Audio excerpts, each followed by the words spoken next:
everyone, and welcome to What the Fuck Wednesday, where I tell you about some of the most bizarre things that has happened to humanity throughout the human history. If you'll remember, the previous episode was about the accidental invasion Sweden sent into Liechtenstein. Entertaining, but this week is much more somber. The American W.A.S.Ps in World War II. W.A.S.P stands for Women Air Force Service Pilots, and was a short-lived division in the United States military. Before this, no women had ever been trained to fly a military plane in our country, and the unit was formed with apprehension to solve a personnel shortage in the Air Force. Theoretically, if women flew all the non-combat missions to transport things like food and planes up to the front, then the men could be released from the burden to go to the front lines and fly combat missions. With this in mind, many women eagerly flocked to the pilot schools in order to get a license, many times having to pay a third party large sums to learn. Once they were licensed, they could enlist. After only a short time, however, the program closed, and only about 200 women made it through.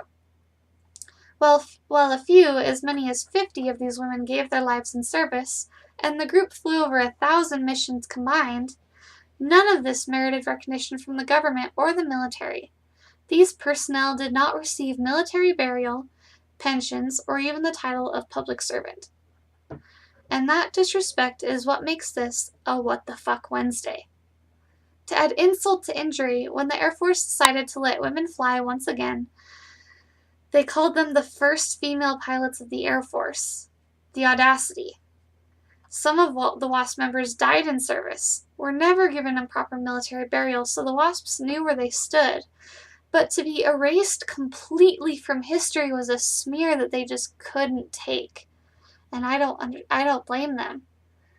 They asked a question, outraged by the statements made in interviews, "Why can't you recognize us?"